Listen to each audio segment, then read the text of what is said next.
humility can be blinding. You know, I've been humble my entire life. I always accredited my father for that. But humility, unchecked or misapplied, can be blinding and crippling and keep you in places where you do not belong. Keep you around people you don't belong around. Keep you in positions that are, for the lack of a better term, beneath you. But really what it is that it's out of alignment with your purpose. And it's not about being above or beneath anybody, but it's about being in alignment with your purpose. And I was sitting here thinking, and it dawned on me that wisdom is a requisite for authority. And wisdom is an indication of authority. People always say how your power, your weight, your authority, gets more respect than other people's titles. And I was just thinking about that statement today and the truth within it because of certain things that have transpired in my own life in many areas of my life. But I was thinking about work today because I had a job in Maryland and I love doing legal work. That's definitely my purpose because I could do anything in legal and I don't care. Filings, drafting, whatever. What I'm saying is I could do the smallest task to the biggest task with the same quality of work and still have the same passion for the work. Like some people are dismissive of things that they think are beneath them, but I'm always been in a team work kind of setting. So like any part of the project that I get is a part of the whole, and that's really just how I am. Anyhow, because I'm always about building, I'm always about team effort, about a collective, gang, you know what I'm saying? Anyway, this one job, I went to the job, I was happy to be at the job. I had a little rink-dank cubicle. It was one of the smallest offices, if not the smallest office I've ever worked in. I mean, it wasn't the greatest space to work in, like the little rink-dank kitchen, like it wasn't serious, but the work, I found it to be valuable and important, and not for anything other than the service that I provided to the general public. Anyhow, at the time I was recording deeds, foreclosure deeds, but deeds nonetheless. Anyhow,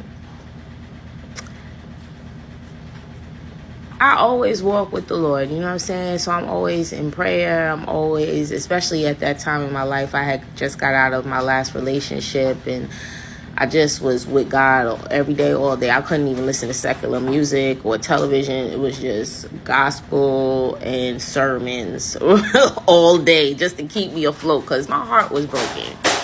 And so sometimes people would confide in me on the job. I'd give them advice, and stuff like that. Long story short, somewhere, I don't know what. I wrote a review. I wrote something and expressed my opinion of the morale, the lack of morale in the office, blah, blah, blah, blah. And the owner of the firm had a manager's meeting about me. Mind you, the thing I wrote was supposed to be, what they call it, anonymous. You're not even supposed to know it came from me, right? Okay, right? It's not that they don't know it came from you. It's that they're not going to tell everybody else who it came from. But apparently, anyway, I had a friend who had recently got promoted to a managerial position after that person had died. Mind you, she'd been there with 8 years and she got the position because the man died. But anyway, and they didn't even give it to her straight up. They gave it to her and somebody else to share, but only one person had it before. I'm not going to get into that part. Anyway, she had a whole meeting on me. And it bugged me out when it came back to me because what ended up happening is I started getting silent treatment in the whole office. Nobody would talk to me. Apparently, it was told to them that they weren't allowed to talk to me. It bugged me out because I'm not intentionally in here trying to railroad anybody. I legit be coming in just doing this work. I just be about my work. I'm a top performer. I could talk my shit because I do it. Okay, I does it. Okay, so that's why I stay like, because I'm like, yo, I does what it do. I don't got nothing to prove to nobody. I gets it done better than everybody else. Anyhow, as far as I'm concerned. Anyhow, and as far as management is concerned. Anyhow, I get the real popping my shit. So that experience really bugged me out and really put me in a position to ask the Lord who I am. Because I really had no clue, and I really don't have much of a clue right now either. It still ain't truly manifested me. But I knew that I was more than I was playing myself to be, and I had to make some adjustments because I'm like, I heard a sermon from Noel Jones, and he said, the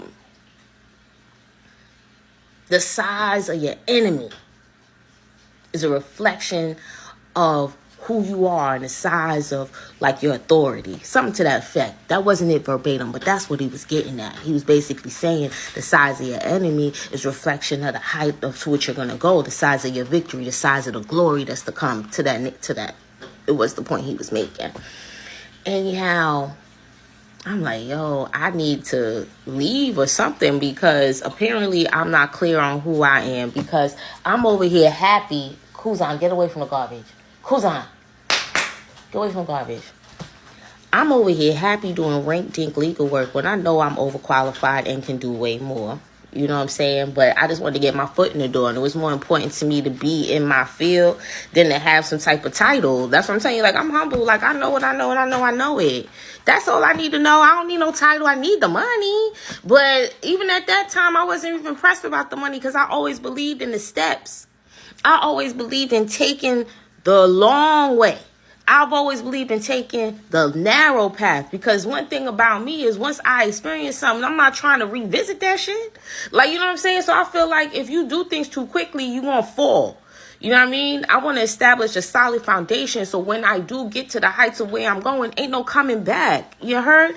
So anyhow, all of that to say that I was so confused at the time, like, about why she was even coming for me, because I had nothing in me to do anything negative in that environment other than serve the clients and her purpose.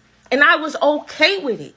But she was threatened by me. Why is that? Because I have inherent authority. My authority doesn't come from a title. My authority doesn't come from a degree. My authority doesn't come from a man or a woman. It don't come from that. It don't come from my salary. And when I really put this together in my mind, I was like, oh, it explains so much for me. Because it explains so much in so many different situations where I really couldn't understand what is up. Why is you even coming for me? Because I'm good people. Like, I'm the one who's going to stick up for you behind your back. I'm the one who's going to tell you what you don't like to your face. You can't say that I said it to that bitch and I ain't talk to you. You know what I'm saying? Like, I'm not her. She's not me. I'm not them. Okay? So I'm like, yo, I'm good peoples. I'm loyal. I'm honest to a fault. Okay? Like, I don't get it. But the reality is this. True authority is not from anything earthly or worldly. It is from God. Okay? And wisdom doesn't come from a book. Okay? At times, it doesn't even have to necessarily come from your own personal experience. God can deposit wisdom into you. Proverbs 1:1. Okay? So, like, when I really think about it, and what I'm learning to accept, after certain things have transpired and I've had to constantly rise to the occasion, and I keep my head down. I do a lot and keep my head down and focus and do that while people watch me and wonder how it is I'm doing it. And it's the same way that people wonder who I am when I'm talking to them. They feel the fire in my bones. I can't hide that. That's Jesus Christ.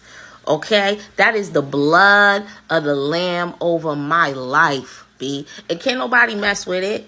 And trust me, they've tried. And I'm telling you from experience, that can't nobody do nothing about it. It's inherent to me. I'm gonna rise.